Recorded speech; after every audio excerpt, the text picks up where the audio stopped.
Just setting up my thumbnail, guys. What is up, guys? So this is Walkthrough Wednesdays, and basically what Walkthrough Wednesday is going to be is I'm going to do it as a 3-week test. This week, next week, and the week after, I'm going to be talking about some photography tips, and they're going to be very fast, pretty simple, and I just want to break down photography and video, and I wanted to make it a little less daunting because let's say you bought a brand new camera in 2019. There is no such thing as a bad camera in 2019. Well, Canon kind of is really pushing that statement, but we'll get back to that later in another video. So if you follow my vlog and you know me as Will Cook the Vlogger, and you don't really care about photography or video, go ahead and skip today. Tomorrow is going to be back to normal, and it's just on Wednesdays, guys, and it's just a 3-week test to see if it takes off, if it's popular, and if anyone's interested in it. Okay, so let's get going on today's subject. So today's subject is pretty simple. It's why you should shoot on film. There's a lot of talk of that film looks better. Well, that's simply just, it's not true anymore. Digital cameras have such a better dynamic range than film nowadays. So there is no point in shooting on film anymore unless you're just a total hipster, kind of like me. I shoot on film for a few different reasons. I thought it was fun.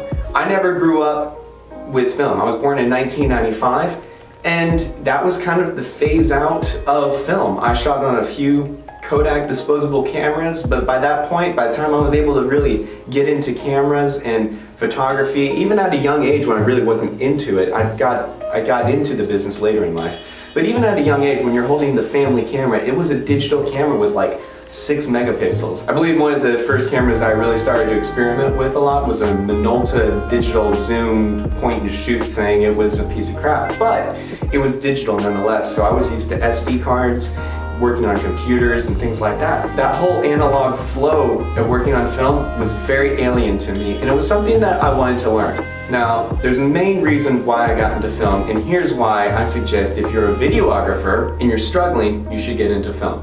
Many simple reasons, but here is the main reason why I got into film. When I first got started in film, I bought a Canon 7D, and that was my camera. However, I could not afford to buy any lenses at the time. Well, rummaging through our garage one day, I came across my dad's old Ricoh, and it was an M42 mount, which just means that the lens screw on. And he had 3 lenses in there, a 135 millimeter, a 28 millimeter, and a 50 millimeter. Almost like your classics of the time back then. And they were pretty fast. And I was like, but they don't fit on the Canon. So I immediately did some research, found out that the M42 mount was a screw-on mount, and that there was an adapter on Amazon for $13 to create an EOS to M42 mount adapter. And so I bought the adapter for $13 because I could definitely afford that. That's what I shot my first wedding on, actually. Now, it wasn't great. There's no IS in the lenses. They're not the sharpest, but I had some very fast glass that worked well in low light, and I was able to start shooting. At the end of the day, it's just important that you start shooting. So I kept going by this rule for a long time of I can't afford glass, so I would go to garage sales, estate sales, antique shops, and I'd buy everyone's old film junk cameras and rip the glass off of it, jump on Amazon, buy an adapter for maybe like 10 to 20 bucks max, and I'd have really nice glass for a Canon 7D, and the glass is typically better than your kit lens. So that's why I didn't end up using the kit lens. Eventually, I was able to make some more money, buy a better camera, and start buying lenses. I don't really run into the problem really anymore of needing to use that vintage glass unless I'm just playing around with it or having some fun, or if it's a certain look that I want to get when I'm shooting. I had all these film cameras, and I thought I should just start shooting on film, because why not? I've got literally 20 of these like cameras just sitting around doing nothing that I have all the glass to. And it's a bit obnoxious, guys. I have a lot of these film cameras. So I bought film and I started shooting on 35 millimeter. And here's what I found that was super interesting. I was always shooting it on APS-C bodies, and to me this is the main reason why you should shoot on film. This is a 35 millimeter sensor, which is standard and very common in your very popular cameras.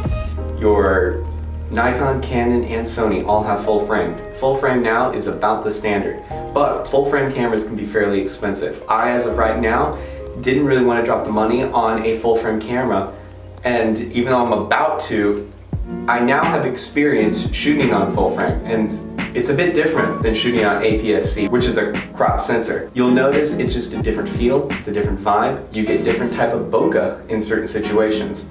And that's why I loved shooting on film, because it kind of broke me into shooting full frame. So now when I get a full frame camera, it's not going to be a problem at all.